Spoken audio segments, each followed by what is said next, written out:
Hey everyone, Couch Investor back to another video for you today. So in today's video, we're going to talk a bit about Nvidia and whether or not it could still be a great buy in 2022. Obviously 2020, 2021 has been a great 2 years for Nvidia, the company and the stock alike. But going into 2022, is it still a good buy or not? We also have this doubt over the company with regards to the ARC deal because earlier this month we had news break out that the FTC is suing to block that $40 billion deal of Nvidia and ARM. And here are the main reasons. So they say here the proposed vertical deal would give one of the largest chip companies control over the computing technology and designs that rival firms rely on to develop their own competing chips. The complaint alleges that the proposed merger would give Nvidia the ability and incentive to use its control of this technology to undermine its competitors,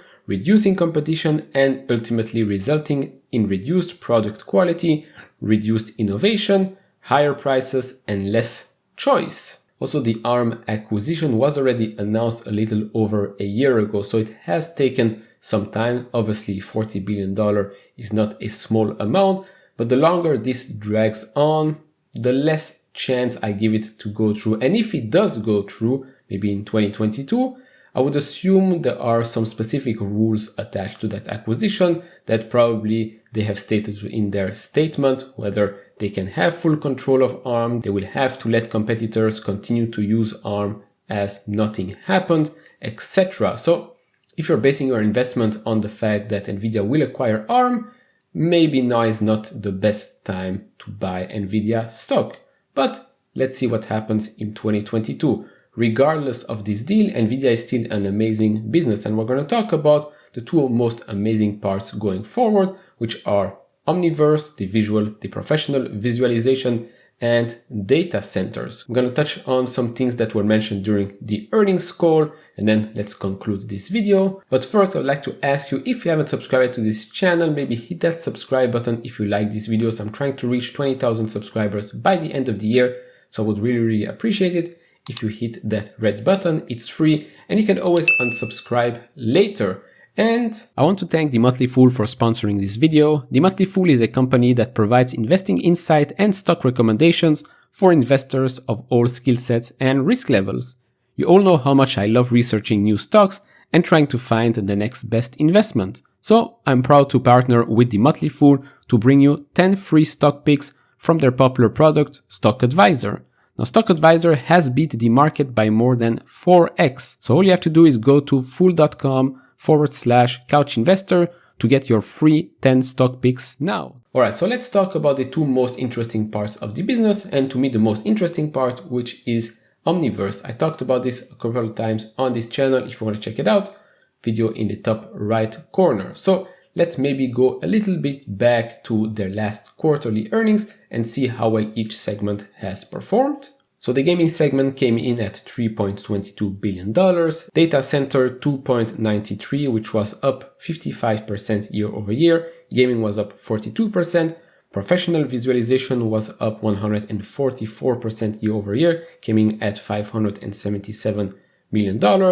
Then automotive was only up 8% to $135 million. OEM and others was up 21% to $234 million, which resulted in total revenue to come in at $7.1 billion, which is up 50% year over year. Now, if you take that quarter into consideration, right now Nvidia is trading at 30 times trailing 12 months revenue and is growing at 50% revenue year over year. So it's not cheap at all. Great business, but not cheap. We've talked a bit about this in my last interview with Brian Feroldi. If you haven't checked that out, top right corner as well. Now let's touch on the two main parts that I want to focus on, Omniverse and data center, because like Jensen Huang said, those two actually will go hand in hand. I will explain how in just a bit. So Omniverse part, let's talk about that. Let's talk about the Omniverse Avatar, which they have announced recently as well, which is very spectacular. So during the earnings call, he got answered about the Omniverse product, and so he answered that Omniverse avatars will make it easy for people to integrate some amazing technology for computer vision, for speech recognition, natural language, understanding gesture recognition, facial animation, and speech synthesis. All of that integrated into one system running in real time. Now that avatar system is essentially a robotic system, and the way that you use it, for example, with 25 million or so retail stores, restaurants, places like airports and train stations, office buildings and such, where you're going to have intelligent avatars doing a lot of assistance. Now behind all of that, and here comes the mix of other segments from Nvidia, behind it are Nvidia's GPUs in PCs, Nvidia GPUs in cloud, and Nvidia GPUs in Omniverse servers. So here you have a couple of segments of Nvidia's business. And continues by saying, and my guess would be that the hardware part of it is probably going to be about half, and then the licensing part of it is about half of the time. So this is really going to be one of the largest graphics opportunities that we've ever seen.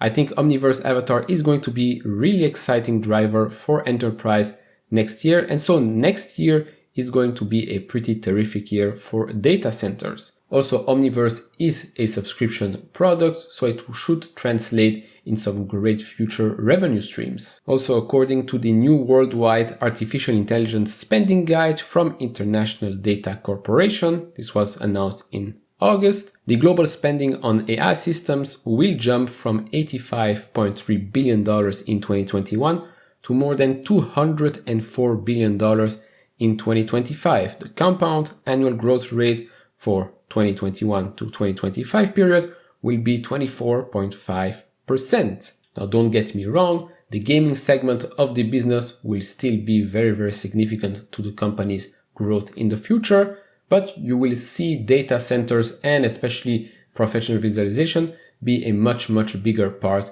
moving forward as well. And it's actually very exciting. Like I talked in my past videos, it really opens up so many more opportunities and use cases. And this is why it makes Nvidia such an interesting company. This is why the stock has gone up significantly this year. This is why the stock is worth, the company is worth around $800 billion or so. Not because, well, they sell fugazi stuff. No, because the future of this company is going to be potentially and most probably going to be worth trillions of dollars. Now that said, like I said before, it's not cheap, but if you have a long-term view, then I do think that every dip or every crash, let's say, might be a good opportunity to buy Nvidia, whether it's 2022, whether it's 2023, that's for you to know. But that will be it for this video. Let me know down in the comments below if you hold Nvidia shares, if you plan on buying, if maybe you have used one of their services. Let me know down in the comments below. And if you like these videos, leave it a thumbs up. If you haven't subscribed to this channel, maybe hit that subscribe button. As always guys, take care, stay safe, and see you all in the next video. Bye bye.